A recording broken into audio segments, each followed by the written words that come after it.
दोस्तों, स्वागत है आपका मेरे YouTube चैनल पर। आज आपको हम शरीर के अंगों के नाम संस्कृत में बताएंगे। जैसे बहुत सारे शरीर के अंग होते हैं, तो उनको हम इंग्लिश में भी जानते हैं और हिंदी में भी जानते हैं। चलिए आज हम आपको संस्कृत में बताते हैं। तो चलिए शुरू करते हैं। जैसे कि बुद्धि है, बुद्धि को संस्कृत में बुद्धि प्रज्ञा थी कहते हैं। सिर है, सिर को संस्कृत में सिरा कहते हैं। माथा को संस्कृत में ललाटम मस्तकम कहते हैं। बाल को केसा कहते हैं। हाथ को संस्कृत में करह हस्त पाणी कहते हैं। नाक को नासिका कहते हैं। कान को श्रोतम कहते हैं। गाल को कपोला कहते हैं। ठोड़ी को चिबुकम कहते हैं। गर्दन को ग्रीवा कहते हैं। अंगुली को करशाखा कहते हैं। कोहनी को कर्पूरा कहते हैं। कमर को कटी कहते हैं। भौं को भ्रू कहते हैं। पलक को पश्चिमा कहते हैं। हथेली को करतलम, पैर का जो तलवा होता है उसको कहते हैं पदतलम। घुटना को बोलते हैं जानू। और आपको हम दिखाते हैं। चलिए, ऊपरी ओठ को कहते हैं ओष्ठा।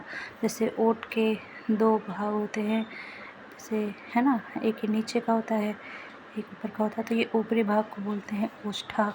निचले ओठ को कहते हैं अधरा। पेट को कहते हैं उदरम। रीढ़ की हड्डी को संस्कृत में बोलते हैं मेरुदंड। तलवा को बोलते हैं पदतलम। पैर का तलवा जो होता है वो पदतलम, जिसे मैंने भी आगे एक और जगह बताया था। पैर का तलवा ये तो 2 बार लिखा हुआ है। मूंछ को बोलते हैं श्रमश्रु, समश्रु। खोपड़ी को बोलते हैं कपाला। जैसे खोपड़ी को कपाला बोलते हैं, कपाला। और गाल को कपोला। तो थोड़ा ध्यान दीजिएगा, गाल को बोलते हैं कपोला और खोपड़ी को बोलते हैं कपाला। दाढ़ी को बोलते हैं कोरचम, दाढ़ी को बोलते हैं कोरचम। जैसे इसमें 2-3 ऐसे हैं, जैसे कि ये बुद्धि वाला है, तो बुद्धि को संस्कृत में हम 3 तरह से बोल सकते हैं, है ना। बुद्धि, प्रज्ञा और धी, ये 3 शब्द संस्कृत में हैं। ऐसे ही एक और है माथा, तो माथा को भी संस्कृत में हम जैसे ललाटम भी कहते हैं और मस्तकम भी कहते हैं, ठीक है। और जैसे कि ये है हाथ है, तो हाथ को हम बोलते हैं संस्कृत में करह भी बोलते हैं, हस्त भी बोलते हैं और पाणी भी बोलते हैं।